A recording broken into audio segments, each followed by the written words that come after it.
आप देख रहे हैं समाचार एजेंसी ऑफ इंडिया में साइन न्यूज।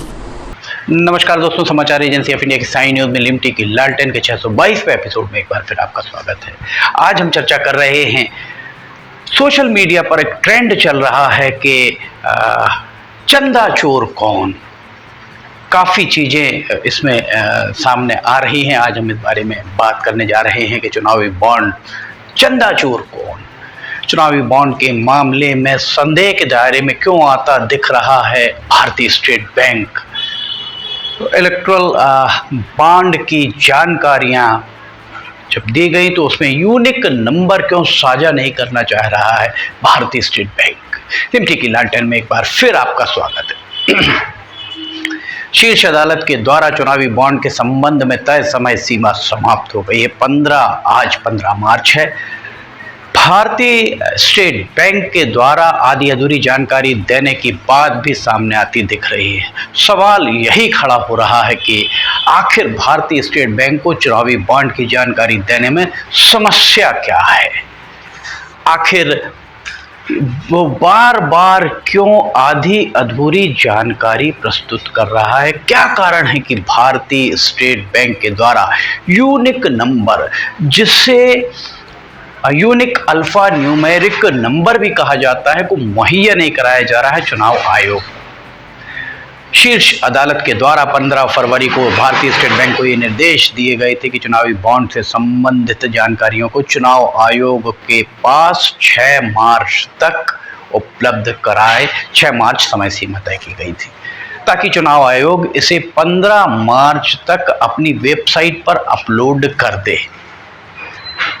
इसी बीच भारतीय स्टेट बैंक के द्वारा 30 जून तक का समय मांगा गया, किंतु शीर्ष अदालत ने समय देने से इनकार कर दिया। अगले ही दिन भारतीय स्टेट बैंक के द्वारा जानकारी मुहैया करा दी जाती है।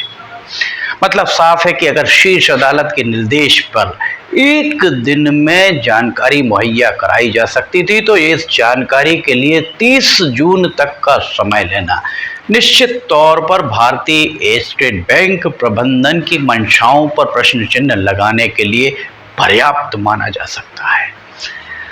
जो भारतीय स्टेट बैंक ने किया है, एक दिन में जानकारी दे दी है और बाकी उसके द्वारा 30 जून तक का समय क्यों मांगा गया था, इस बारे में कोई भी नहीं जानता। खबरों के अनुसार शीर्ष अदालत के द्वारा भारतीय स्टेट बैंक की ओर से चुनाव आयोग को चुनावी बॉन्ड से संबंधित जो जानकारियां सौंपी गई हैं, उन जानकारियों में यूनिक नंबर को शामिल नहीं किया गया। इस पर सर्वोच्च न्यायालय शीर्ष अदालत ने आपत्ति जताई है। भारतीय स्टेट बैंक के सूत्रों ने समाचार एजेंसी ऑफ इंडिया को ये बात बताई है कि यूनिक नंबर हर इलेक्टोरल बॉन्ड में अलग अलग अंकित होता है। ये नंगी आंखों से आप इसे नहीं देख सकते। अल्ट्रा वायलेट रेज या यूवी रेज के जरिए ये आपको दिखाई देता है। इसको देखने के लिए यूवी रेज की जरूरत होती है। इसमें अंग्रेजी वर्णमाला के अक्षर और अंक, न्यूमेरिक एंड ABCD, इसका समावेश होता है। जो अंग्रेजी वर्णमाला के अक्षर है उनका समावेश होता है। भारतीय स्टेट बैंक के सूत्रों ने समाचार एजेंसी ऑफ इंडिया को ये भी बताया कि यूनिक नंबर को ही मैचिंग कोड माना जाता है। कितनी बड़ी बात है। इसी नंबर के जरिए आप ये पता कर सकते हैं कि किस बॉन्ड को किस संस्था, किस व्यक्ति या किस कंपनी के द्वारा किस राजनीतिक दल के लिए कितनी तादाद में खरीदा गया। इसे बनाते वक्त भी, जब बॉन्ड को बनाया जाता है, तब भी यूनिक कोड का प्रयोग किया जाता है। वो यूनिक कोड तब भी काम आता है। वर्तमान में जो जानकारियां भारतीय स्टेट बैंक के द्वारा चुनाव आयोग को दी गई हैं, उसमें इतना पता लग रहा है कि किसके द्वारा इस बॉन्ड खरीदे गए और किसने इसे, इन बॉन्ड्स को बनाया है। ये स्पष्ट नहीं हो पा रहा है कि किसने कितना चंदा किस राजनीतिक दल को दिया है। ये बिल्कुल स्पष्ट नहीं है। इस पूरे मामले में विपक्ष के तेवर तल्ख होते हुए दिख रहे हैं। पूर्व केंद्रीय मंत्री, कांग्रेस के शासनकाल में केंद्रीय मंत्री थे। वर्तमान में समाजवादी पार्टी के राज्यसभा के सांसद अधिवक्ता कपिल सिब्बल ने चुनावी बॉन्ड योजना को देश का सबसे बड़ा घोटाला निरूपित किया है। इन बॉन्ड के जरिए राजनीतिक दलों को मिली चंदे के लिए उन्होंने विशेष जांच दल एसआईटी के गठन की मांग भी की है। कपिल सिब्बल का कहना था कि चुनावी बॉन्ड के जरिए अनेक कंपनियों ने राजनीतिक दलों को चंदा देकर अपना हित साधा है।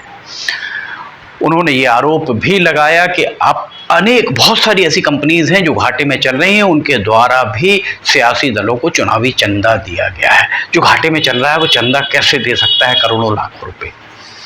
कांग्रेस के सांसद राहुल गांधी जो पूर्व अध्यक्ष हैं कांग्रेस के, उन्होंने भी चुनावी बॉन्ड को लेकर केंद्र सरकार को आड़े हाथों लिया है। राहुल गांधी के तेवर कुछ इस कदर तल्ख दिखाई दे रहे हैं कि उन्होंने इस मामले को दुनिया की सबसे बड़ी वसूली करार दिया है। राहुल गांधी कह रहे हैं कि ये सबसे बड़ी वसूली है। उन्होंने कहा कि सीबीआई और ईडी इस बारे में जांच क्यों नहीं करती, बहुत करारा व्यंग उनके द्वारा किया गया है। राहुल गांधी ने यह भी कहा कि देश की कमोबेश हर संस्था पर भाजपा का कब्जा है और हर संस्थान यही काम करता दिख रहा है। राहुल गांधी ने एंटी नेशनल एक्टिविटी इसे करार दिया है। उन्होंने कहा कि ये सबसे बड़ी एंटी नेशनल एक्टिविटी है, दूसरी इससे बड़ी नहीं हो सकती है। भारतीय स्टेट बैंक कहीं ना कहीं सरकार के नियंत्रण में माना जा सकता है।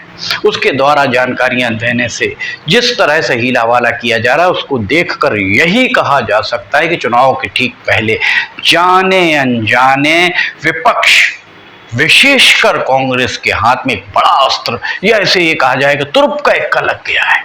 ट्रंप का इक्का कांग्रेस के हाथ में लग गया, ये कहा जाए तो अतिशयोक्ति नहीं होगी।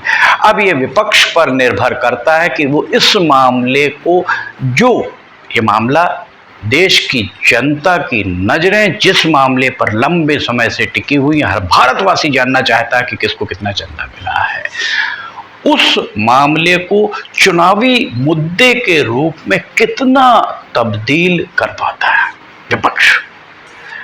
अन्यथा माफ कीजिए, इसके लिए विपक्ष को एक ठोस कार्य योजना की जरूरत होगी, अन्यथा अन्य मामलों की तरह ये मामला भी टाएं फिस ना हो जाए। जैसे शुरुआत तो विपक्ष बहुत अच्छा करता है, पर उसे जब आगे लेकर बढ़ने की बात आती है तो सब कुछ समाप्त होता दिखता है। देखा जाए तो चुनाव की वेबसाइट पर दो तरह की जानकारियां साझा हैं। एक में यह है कि कितने के बॉन्ड खरीदे गए, दूसरी जानकारी में यह है कि किसने कितने बॉन्ड भुनाए हैं, किन राजनीतिक दलों ने भुनाए हैं। बड़ा सवाल अभी भी यही खड़ा हुआ है, चंदा चोर कौन? भारतीय स्टेट बैंक सबसे बड़ा बैंक है। सबसे बड़ा सवाल यही है कि किसने किसको चंदा दिया। करोड़ों अरबों लोगों का भरोसा भारतीय स्टेट बैंक पर आज भी कायम है। इसके बाद कितनी चतुराई के साथ भारतीय स्टेट बैंक प्रबंधन के द्वारा ये नहीं बताया गया कि किसके द्वारा किस राजनीतिक दल को देने के लिए कितनी राशि के बॉन्ड खरीदे गए। ये तब स्पष्ट हो पाता जब भारतीय स्टेट बैंक के द्वारा ये जानकारी साझा कर दी जाती कि किस नंबर का बॉन्ड किसने खरीदा। यूनिक नंबर, ये यूनिक नंबर से स्पष्ट हो पाता। यूनिक नंबर अभी तक नहीं दिया गया है। ऐसा नहीं कि ऐसा नहीं होने से लोगों का भरोसा भारतीय स्टेट बैंक पर जो बना हुआ है वो प्रभावित हो सकता है। इस सब के चलते ऐसा लग रहा है कि चूहा बिल्ली के सियासी खेल में भारतीय स्टेट बैंक को भी अब आनंद आने लगा और इस खेल में जाने अनजाने भागीदार भी बन बैठा है। ऐसा कहने के पीछे ठोस आधार सिर्फ इतना है कि देश के नामी और बहुत ज़्यादा सोच समझ वाले विद्वान अधिवक्ता, कानूनविद जो भारतीय स्टेट बैंक की तरफ से पैरवी कर रहे हैं, क्या वे शीर्ष अदालत के द्वारा दिए गए निर्देशों में शीर्ष अदालत की मंशाओं को समझ नहीं पा रहे हैं? ये एक बड़ा प्रश्न चिन्ह लगा हुआ है।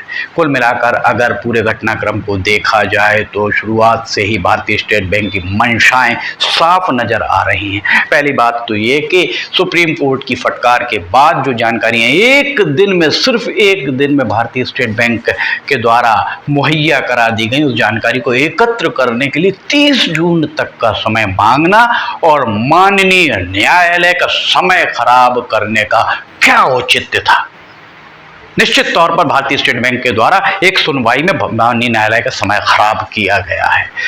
दूसरी बात यह कि 15 फरवरी को जब शीर्ष अदालत ने अपने आदेश में सब कुछ स्पष्ट तौर पर कह दिया था, तब यूनिक नंबर दिए नहीं जाने के पीछे आखिर क्या वजह हो सकती है? आखिर किसके दबाव में भारतीय स्टेट बैंक प्रबंधन काम कर रहा है और जानकारियां देश से ही, देश की जानकारियां देश से ही छिपाना चाह रहा है? सब जानकारियां आपके पास एक क्लिक पर थी, आप चाहते दे सकते थे, आपने 24 घंटे के अंदर दिया, जो 15 फरवरी से 6 मार्च तक हीला हवाला होता रहा। उसके बाद भी आप समय चाहते रहे, भारतीय स्टेट बैंक समय चाहता रहा 30 जून तक का। इस मामले में भी भारतीय स्टेट बैंक के खिलाफ कार्रवाई होनी चाहिए। समाचार एजेंसी ऑफ इंडिया की साइन न्यूज में लिमटी की लालटेन के 622वें एपिसोड में फिलहाल इतना ही। अगर आपको समाचार एजेंसी ऑफ इंडिया की साइन न्यूज में लिमटी की लालटेन देखना है तो आप समाचार एजेंसी ऑफ इंडिया के वेबसाइट या साइन न्यूज के न्यूज चैनल पर जाकर इसे देख सकते हैं। अगर आपको ये सारी खबरें, लिमटी की लालटेन आदि पसंद आ रहे हो तो आप इन्हें लाइक, सब्सक्राइब और शेयर जरूर कीजिए। साथ ही नीचे कमेंट बॉक्स में लिखकर बताइए कि आपको ये जानकारियां कैसी लग रही हैं। समाचार एजेंसी ऑफ इंडिया के सहयोगी अखिलेश दुबे के साथ लिमटी की लालटेन का 623वां एपिसोड लेकर बहुत जल्द हम हाजिर होंगे। फिलहाल आपसे इजाजत लेना चाहेंगे। जय हिंद।